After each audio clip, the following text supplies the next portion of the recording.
বাসায় অনেক পদের সবজি জমে গেছিল, তাই জামাই কইলো যে তোমার যেটা পছন্দ তুমি সেইটাই রান্ধো, সমস্যা নাই। এরপর চিন্তা করলাম যাক যেটা পছন্দ সেইটাই আজকে খামো। তাই জামাই এর আগে কয়েক পদের সবজি আনতে আনতে জমে গেছিল আর কি, খাওয়া হয় নাই। ঢেঁড়স কিন্তু মোর জম্মের পছন্দ। ঢেঁড়স বলতে কি যত লোট পদের তরকারি আছে, ঢেঁড়স আছে, লতি আছে, তারপরে কি কয় জানে যে গাড়ি তরকারি আছে বরিশালে যে মোরা আর কি গাড়ি কই, তাই এই গাড়ি তরকারিও কিন্তু খুব ভালো লাগে খাইতে আর কি। সর্বশেষ কথা হইলো যত পদের আর কি নরম পদের আর কি, তারপর ওই লোট পদের সবজি আছে না, সেই সবজিগুলো কেজানি মোর দ্বারা খুবই ভালো লাগে। তাই এখন ঢেঁড়স আর কি কুচানের আগে কতক্ষণ পানিতে ভিজাই থুমো যাতে একটু ফ্রেশ একটু তরতাজা বেশি হয়, কারণ আন্নে থইছিলে কাইল না জানি পরশু আনছিলে আর কি। প্রতিদিনই চিন্তা করি কি আজকে মনে হয় কোনো কাম নাই কাজ নাই কিছুই নাই, মনে হয় আরামে থাকতে পারবো। আসলে হেরম হয় না, কিন্তু প্রতিদিন একটা নতুন না নতুন কাম বাইরেই যায়, কোন দিক দিয়ে যে কি আয়। এদিকে ওই ঢেঁড়স ভিজাই থুই আইছিলাম আর ওই পাশে ডাইলও ভিজাই থুই আইছিলাম, একলাগে ভিজাই থুই এই পাশে আইলাম আবার ওয়াশিং এ কিছু কাপড় চোপড় ধুইয়া দিয়েছিলাম, কারণ প্রতিদিন কাপড় চোপড় ধোয়া লাগে প্রায় 1-2 বার তো ধোয়াই লাগে আর কি। একবার তো কমন, কিন্তু এর বেশি ধোয়া লাগে।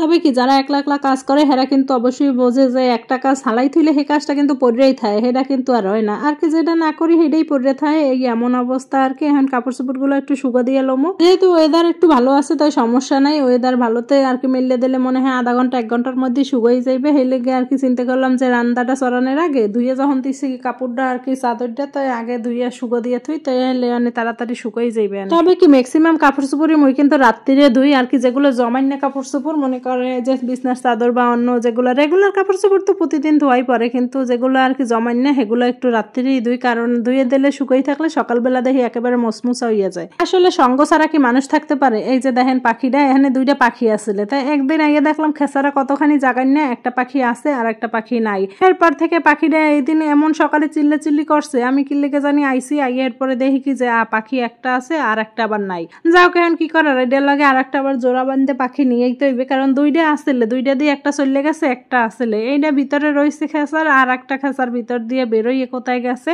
তাই এই পাখিগুলো আবার খাবারগুলো কেমন জানি একেবারে ভিতরে রাতিগুলো খায়, আর এই প্রতিদিন এগুলো ঝাইড়ে দেওয়া লাগে। এই যে ঝাইড়ে পরিষ্কার করে নতুন খাবার আর কি বেশি পরিমাণ কম বেশি যাই দেয় না দেয় এই লাগে আর কি মিলাইয়ে দেওয়া লাগবে, এই যে ঝাইড়ে দেওয়া লাগে। আর ভিতরে রাতিটা ওরা খাইয়ে ফেলায়, উপরের খোসাগুলো ওগুলোই ভরে থাকে। মনে হয় কি যে পাখি মনে হয় খায় নাই, আসলে ঝাড়া দিলে উড়ে যায়, যে দেখছেন না কেমন ঝাড়া দিয়েছি উড়ে যায় আর কি। প্রতিদিন একবার পরিষ্কার করলেই হইয়া যায়। তাই এই পাখিটা আর কি যে একলা পুরো বইয়ে রয়েছে কেমন আর কি মায়া লাগে দেখলেও আর কি। খারাপ লাগছে যেদিন পাখিটা দেখি যে 2টা পাখি নাই, একটা আছে একটা নাই।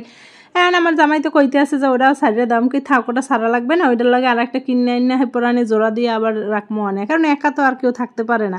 এদিকে ভাতের পানি গরম হয়ে গেছিল, এরপর আবার ভাতের পানিতে চাউল দিয়ে দিলাম, আর এই পাশে আবার ডাইল ভিজাই থুইছিলাম, সেই ডাইল আবার সেদ্ধ দিয়ে দিলাম। পরিস্থিতি যে মানুষের কোথায় লইয়া যায় হ্যাঁ কিন্তু কেউ জানে না। মানুষ পরিস্থিতির শিকারী, পরিস্থিতিতে বাজলে কত কি যে করা লাগে। এই যে এই পাশে সামনের রাস্তায় আবার কাজ চলছিল, দেখি যে কি সুন্দর কাজ করতে আছে মহিলারা। এই মহিলারা আর কি রাস্তা শুরু হইতেই দেখছিলাম একজনে নাজন 2জনে করে, আজকে দেখি আবার 3জনে করে। এই যে আর কি পুরুষের সমান কিন্তু কাম করতে আছে, যে উড়ায় টানে নেয় একেবারে আর কি। এই কাজগুলো এতটা সহজ না যতটা দেখতে সহজ লাগে। দূর দিয়ে অনেকেরই অনেক রকম জাজমেন্ট করা যায়, আসলে যার যার পরিস্থিতিতে হে আর কি সেইটার অবস্থা বুঝতে পারে যে নিজের পরিস্থিতি কেমন আর কি। মানুষ তো সহজে বাধ্য হয়ে রাস্তায় নামে না, প্রয়োজনে একটা কথা কি আমার দ্বারা খুবই ভালো লাগে, কারণ এই যে ভিক্ষা করে না খাইয়ে কর্ম করে খাওয়া এটা কিন্তু 1000 গুণে উত্তম। যে যেই অবস্থায় যেভাবে করতে পারে সেইভাবে কর্ম করে খাওয়াই বেটার।